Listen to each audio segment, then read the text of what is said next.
A paz do Senhor, aqui é o professor Marco Faleiro, da Logos Ensino Superior de Teologia. Estamos na disciplina Introdução à Bíblia, do curso de bacharel em Teologia, na primeira parte, que é o Teológico Ministerial. Essa é a quarta parte da aula dupla 6, que é a aula 11 e 12. Nós já fizemos a aula 11, essa é a primeira parte da aula 12. Nós estamos falando acerca de três aspectos que são conceitos lógicos, né, que comprovam a veracidade do cânon, que é a Bíblia Sagrada, como palavra de Deus. O primeiro aspecto que nós já abordamos é a inspiração, que é a preservação da revelação escrita. O segundo aspecto que nós vamos abordar agora nessa parte é a inerrância, que é a credibilidade da revelação escrita.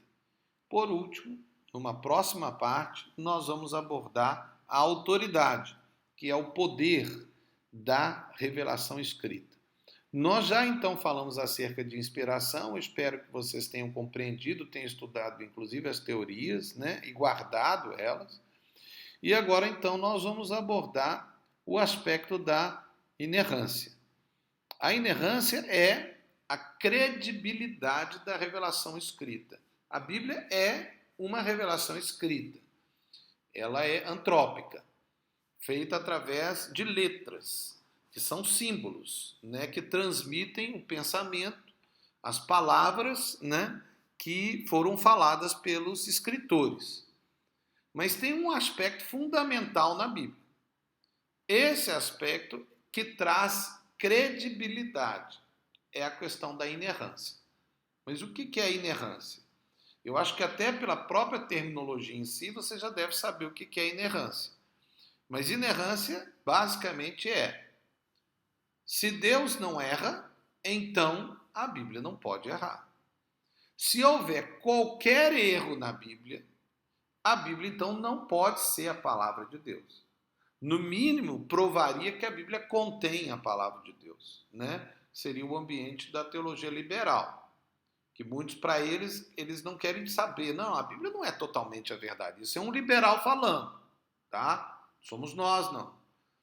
Mas ele diria, a Bíblia tem erros, mas quais? Até o momento já tentaram provar e ninguém provou que a Bíblia está errada em nada. O máximo que podem falar é opinião, né? É uma hipótese, mas nada comprovado. E esse é um fundamento de credibilidade. Se Deus não erra, então a Bíblia não pode errar. Esse é o princípio da inerrância da Bíblia. Mas nós vamos primeiro fazer definições do erro, porque muitas vezes a gente não entende o que é errar.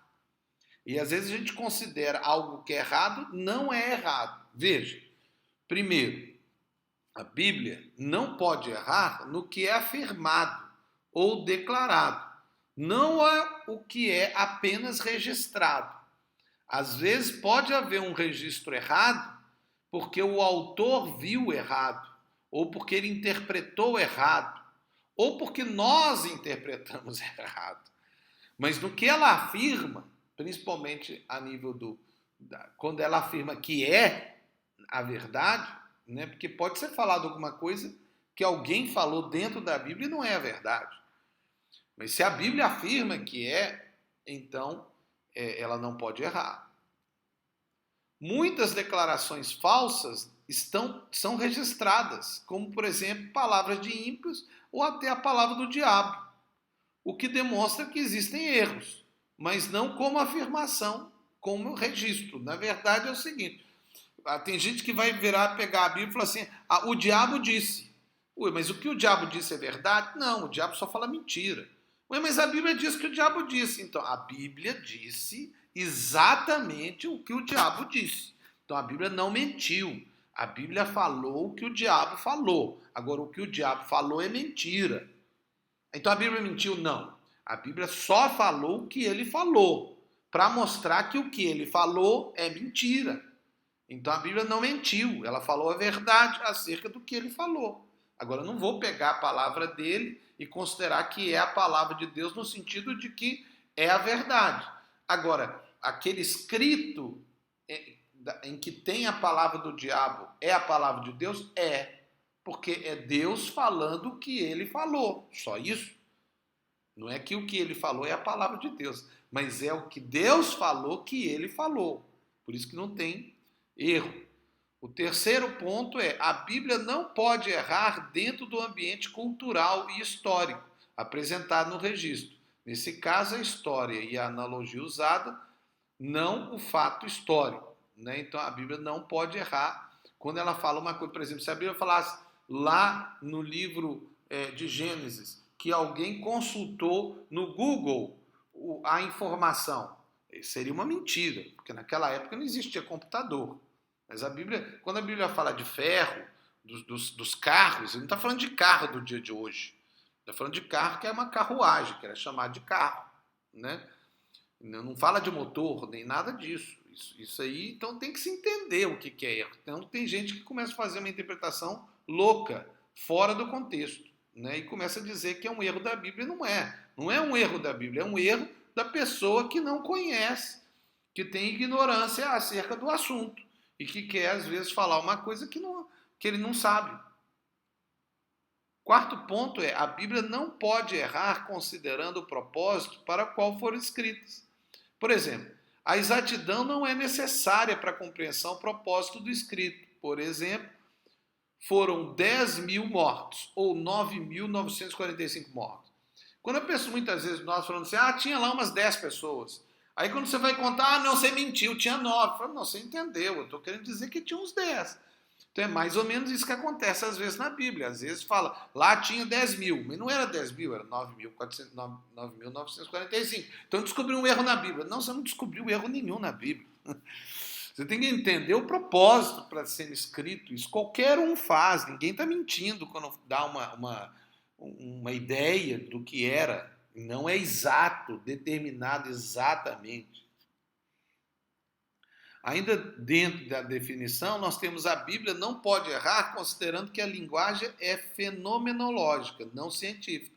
O escritor relata a verdade que percebe, não é a real. Ele não vai dizer assim, fisicamente falando, aqui eu vou falar as fórmulas, o conceito e vou definir todos os detalhes. Não, peraí, não tem isso.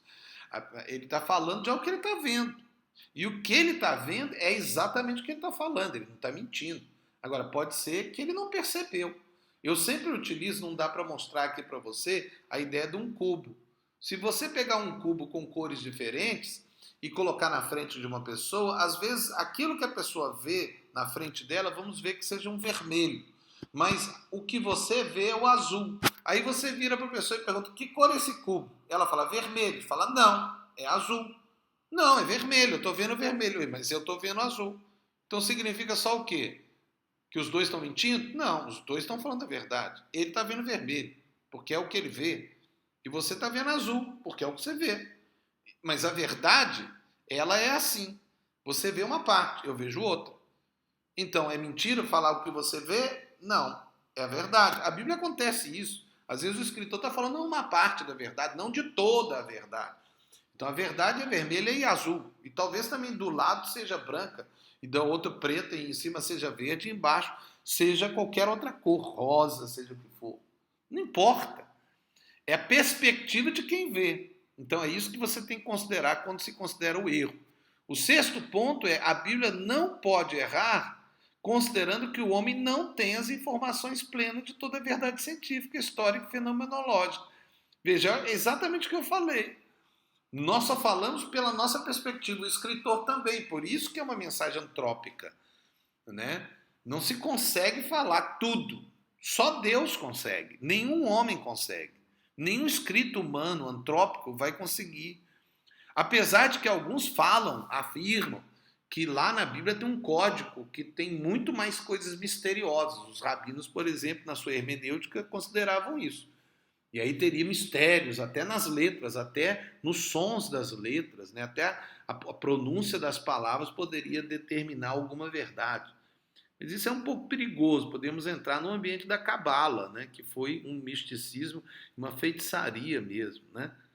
e é um ambiente místico também de alguns, que, por exemplo, acham que determinadas palavras têm poder. A palavra em si tem poder. Não, palavra nenhuma tem poder em si. Ela tem poder se houver fé. Se houver porque senão eu entro no campo da magia. Eu uso uma palavra e essa palavra pode ser usada por qualquer um que vai fazer o que ela tem de poder em si. Aí isso já é um pouco de animismo, né? Bem, aqui vemos 2 Pedro 1, 20 e 21, que nós já falamos, que a inspiração de Deus é a inerrância, que está aí o texto, que é, sabendo primeiramente isso, que nenhuma profecia da Escritura é de particular interpretação, porque a profecia nunca foi produzida por vontade dos homens, mas os homens da parte de Deus falaram movidos pelo Espírito Santo. Então, nós estamos aí a terminar essa parte da inerrância, que a Bíblia não pode errar, né? Lembrando da inspiração, que é a preservação da revelação escrita, a inerrância, que é essa parte que nós estamos agora a terminar, que é a credibilidade da revelação escrita, né? Então, a Bíblia é credível porque ela não mente, porque Deus não mente. Deus não mente. Então, se a Bíblia mentisse, não era Deus falando, é claro, porque não seria de Deus. Deus não ia mentir, né? Então, alguém pode até falar assim, mas Deus não falou isso também. Deus pode não falar, não significa que ele não está mentindo. Ele não vai falar tudo que ele quer. Ele não vai revelar tudo, ele vai revelar o que ele quer revelar, ele é Deus. E ele só vai revelar aquilo que ele acha que é importante que o homem saiba.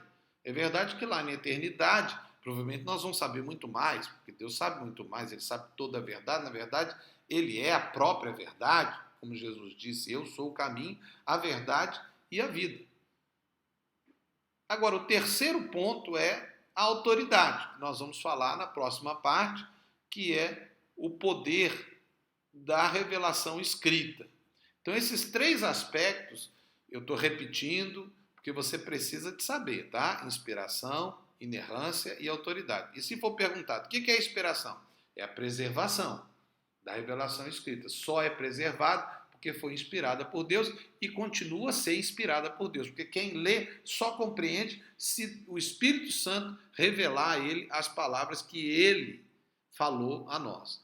O segundo é a inerrância, que nós falamos nessa parte, que é a credibilidade da revelação escrita, que é que Deus não erra, portanto a Bíblia não pode errar. E o último é a autoridade, que é o poder da revelação escrita.